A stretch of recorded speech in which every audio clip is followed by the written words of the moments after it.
कतिले होइन पदको लोभी भयो होइन हो हर्क साम्बाङ बोलायो तर के को लागि बोलायो देशको लागि बोलाएको हो क्या यो देश कठिन परिस्थितिमा म सम्हाल्छु भनेर आएको मान्छे हो नि त उसलाई बोला भन्छ नि बालेन ठिक कि हर्क ठिक के लाग्छ तपाईँलाई होइन यो बालेनको विषयमा त हामी कुनै नगौँ होइन ऊ त्यो हर्क साम्पाङको चाहिँ नि खुट्टा मालिस गर्ने पनि जतिको चाहिँ औकात र हैसियत देखिएन कि बालेनको हर्क त्यति अगाडि छन् त्यही देख्यो त घटनाक्रमले त्यही देख्यो यसले ट्रोल गरिरहेको छौ नि हर्क साम्पाङलाई होइन ट्रोल गरिरहेको छौ तिमीहरूले होइन देश हार्न सक्दैन यो यसलाई श्रम यसलाई ढुङ्गा बोक्नै ठिक छ यस्तो बोक्नै ठिक छ भन्छ नि होइन भोलि पछि तपाईँहरूले पछुताउनु पर्ने हुन्छ क्या पछुताउने पर्नुहुन्छ कसम पछुताउने पर्ने हुन्छ क्या तपाईँहरूले होइन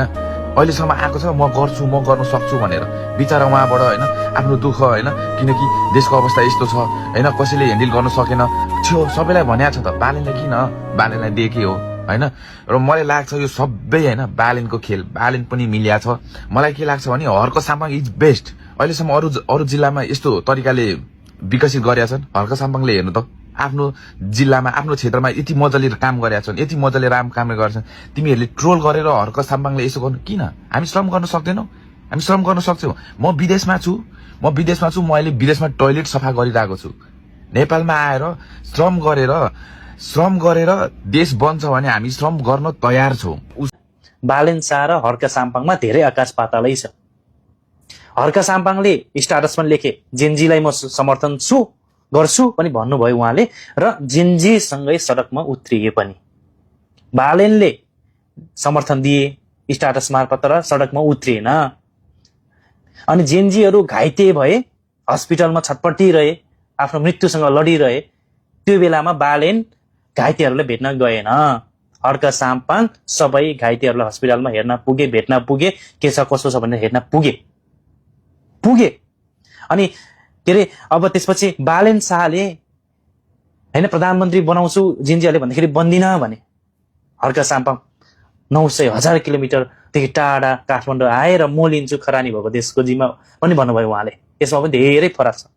मान्छेले भने गिजाए खिल्ली उडाए पदको लागि आए मरिहट्टे गरे भने मान्छेले तर त्यो बिचको मान्छेहरूले कुरा बुझेको छैन क्या देश कुन अवस्थामा थियो देशलाई कस्तो अवस्थामा थियो भन्ने कुरा कसैले बुझेकै छैन क्या खिल्ली उडाइरहेछ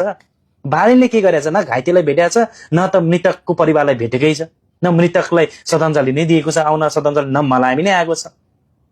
मृतकको मलामीमा मात्र आएन क्या बालेन न अरू कुरालाई हर्कालाई समर्थन गरेन ठिक छ त्यो आफ्नो ठाउँमा समर्थन नगरौँला गरौँ होइन त्यो आफ्नो ठाउँमा छ तर जो घाइते भएको छ मृत्यु भएको छ नि मृत्युको मलामी त आउनु पर्थ्यो नि घाइतेलाई त भेट्न आउनु पर्थ्यो नि होइन किनभने समर्थन गर्छु भनेपछि आउनु त पर्थ्यो होइन तर हर्क साम्पाङले मृत्युको मलामी पनि बने भेटे पनि होइन अनि त्यसपछि के अरे मन्त्री दिन्छु भन्दाखेरि इन्डियाको चाहिँ के अरे अनुमोदन चाहिन्छ भनेर एम्बेसीमा जानुपर्ने हाम्रो स्वाभिमान चाहिँ बिकाउनु पर्ने त